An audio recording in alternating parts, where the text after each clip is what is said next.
लेकिन रोहित, मैंने दो एक्सट्रीम चीजें देखी। इसमें मुझे इमोशंस नजर आ रहा था। और जब तुम ट्रॉफी लेने जा रहे थे, जो नृत्य होता है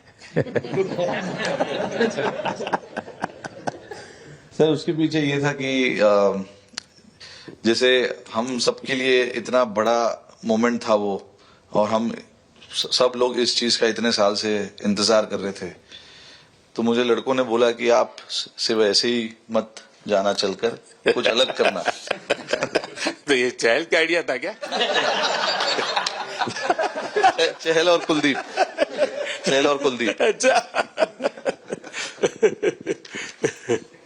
तो आपकी ये रिकवरी की यात्रा कठिन है। प्लेयर के नाते तो शायद पुरानी आपकी अमानत थी, उसको आपने आगे कर लिया। लेकिन ऐसे समय कोई व्यक्ति रिकवरी करे, ये क्योंकि आपने उस समय काफी पोस्ट भी किए थे, मैं आपके पोस्ट देखता रहता था कि आज आपने इतना कर लिया, आज इतना कर लिया, तो मुझे हमारे साथी बताते थे।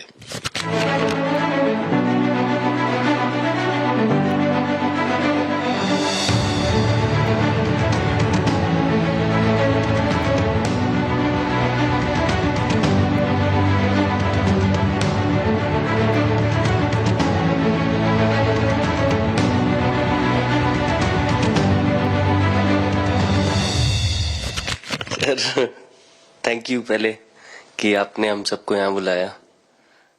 इसके पीछे सर नॉर्मल थॉट था ये, क्योंकि 1-1.5 साल पहले मेरा एक्सीडेंट हो गया था, तो काफी टफ टाइम चल रहा था। वो मेरे को याद है बहुत ज्यादा, क्योंकि आपका कॉल आया था सर मेरी मम्मी को, तो बहुत ज्यादा दिमाग में बहुत सारी चीजें चल रही थी। बट जब आपको कॉल आया, मम्मी ने मेरे को बताया कि सर ने बोला कोई प्रॉब्लम नहीं है, तब थोड़ा मेंटली रिलैक्स हुआ काफी। उसके बाद फिर रिकवरी के टाइम पे आसपास सुनने के लिए मिलता था सर कि क्रिकेट कभी खेलेगा या नहीं खेलेगा। तो मेरे को स्पेशली विकेट कीपिंग के लिए मेरे को बोलते थे कि यार बैट्समैन तो फिर भी कर लेगा, बैटिंग कर लेगा, बट विकेट कीपिंग करेगा या नहीं करेगा। तो पिछले 1.5-2 साल से सर यही सोच रहा था कि यार वापस फील्ड में आके जो कर रहा था उससे बेटर करने की ट्राई करनी है, और किसी और के लिए नहीं बट अपने आप को प्रूव करना है, नहीं वापस डेडिकेट करके कि यार नहीं, वापस इंटरनेशनल क्रिकेट खेलना है और इंडिया को जिताने को देखना है। ऋषभ, जब आपका रिकवरी चल रहा था, मैंने आपसे माँ से बात किया तो मैंने दो बातें कही थी। एक तो मैं पहले डॉक्टर से चर्चा की थी, तो डॉक्टरों से मैंने ओपिनियन लिया था। फिर मैंने कहा कि भाई कहीं इसको बाहर ले जाना है तो आप मुझे बताइए, हम चिंता करेंगे। लेकिन मुझे आश्चर्य था आपकी माँ के आत्मविश्वास का। ऐसा लग रहा था जब मैं उनसे बात कर रहा था, मेरा परिचय तो नहीं था, कभी मिला तो नहीं था, लेकिन ऐसा लग रहा था जैसे वो मुझे आश्वासन दे रही है। ये ना बड़ा बड़ा बड़ा गजब का था जी। तो मुझे लगा कि जिसको ऐसी मां मिली है वो कभी विफल नहीं जाएगा। ये मेरा मन में विचार आया था, उसी समय आया था जी, और आपने करके दिखाया जी। और सबसे बड़ा मुझे जो लगा, मैंने आपसे बात किया, किसी का दोष नहीं, ये मेरा दोष है। ये बहुत बड़ी बात है जी, वरना कोई भी बहाना निकालता, गड्ढा था, डिगना था, फलाना था, आपने ऐसा नहीं किया। ये मेरी गलती थी। शायद ये आपका जीवन के प्रति जो ओपननेस है, और मैं छोटी छोटी चीजों को ऑब्जर्व करता हूं दोस्त, और हर किसी से सीखता हूं। तो मैं सच बताता हूं, आपका जीवन देश के पेशेंट्स इन जनरल और प्लेयर्स इन पर्टिकुलर वे पक्का बड़ी इंस्पिरेशन लेंगे जी। और मैं जानता हूं जो विकेट कीपर होते हैं उनकी जो कोचिंग होती है कितनी कठिन होती है। घंटों तक अंगूठे पकड़ा के खड़ा रख देते थे, लेकिन आपने उसी लड़ाई को जीता है, तो बहुत बड़ा काम किया है जी, बधाई आपको। Thank you sir. उतार चढ़ाव आते हैं, लेकिन एक जो लंबी तपस्या होती है वो समय पे काम आती है। आपने खेल में जो तपस्या की है वो जरूरत पड़ने पर उसने अपना रंग बिखेरा।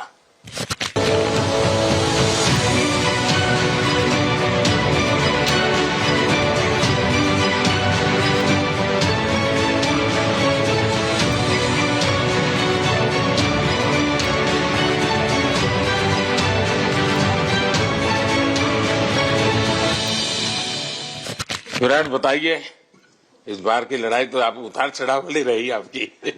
पहले तो बहुत बहुत शुक्रिया आपका कि आपने हम सबको यहाँ बुलाया।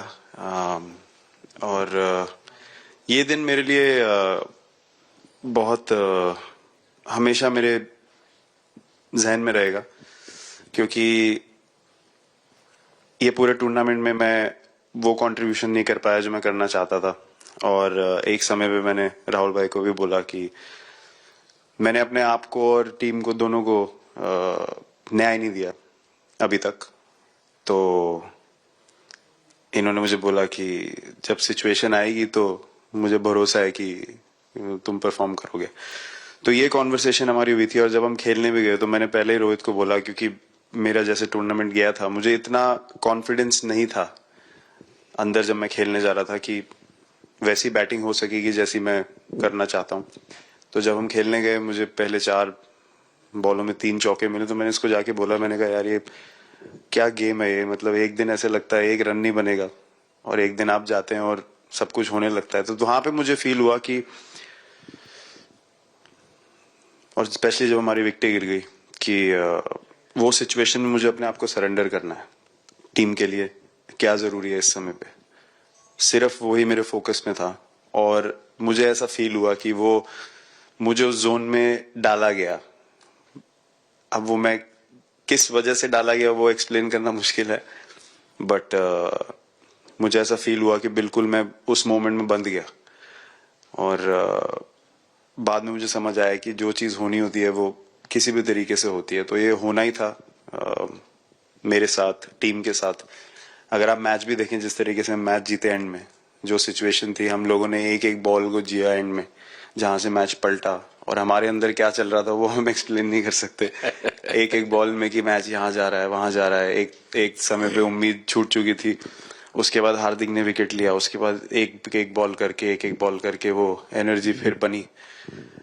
तो मुझे खुशी इस बात की कि मैं इतने बड़े दिन में कंट्रीब्यूट कर पाया टीम के लिए एक मुश्किल समय के बाद। और वो पूरा दिन जैसे गया हमारा और जिस तरीके से हम जीते, जैसे मैंने बोला, वो मैं कभी नहीं भुला पाऊंगा अपनी जिंदगी में। तो मुझे बस खुशी थी कि मैं टीम को उस जगह तक ले जा पाया जहां से हम मैच को जीतने की कोशिश कर सकते हैं। ये सबको लग रहा था विराट की कि टोटल आपका 75 और बाद में एकदम 76। तो कभी कभार ये पल होती है जी, जब सब लोग कहते हैं यार तुम ही कर लोगे, वो भी एक बार तरह से ड्राइविंग फोर्स बन जाता है। लेकिन परिवार से इमीडिएट क्या रिएक्शन आया होगा जब 75 में दबे रहते थे? तो अच्छी बात ये थी सर, यहाँ टाइम का डिफरेंस ज्यादा है, तो परिवार से ज्यादा बात नहीं हुई। मेरी मम्मी ज्यादा टेंशन ले लेती हैं। पर एक ही, मतलब जो भी मैं करने की कोशिश कर रहा था वो हो नहीं पा रहा था। तो मुझे यही लगा कि जब आप अपनी तरफ से इतनी और आपको ये लगता है कि मैं कर दूंगा, तो वो कहीं ना कहीं आपका अहंकार ऊपर आ जाता है, तो फिर खेल आपसे दूर चला जाता है। तो वही छोड़ने की जरूरत थी। और जैसे मैंने कहा कि गेम की सिचुएशन ही ऐसी बन गई कि मेरे लिए जगह ही नहीं थी अपने अहंकार को ऊपर रखने की, वो पीछे रखना ही पड़ा टीम के लिए। और फिर गेम ने, फिर जब गेम को इज्जत दी तो गेम ने वापस उस दिन इज्जत दी। तो मुझे ये एक्सपीरियंस हुआ था। बहुत बधाई भैया।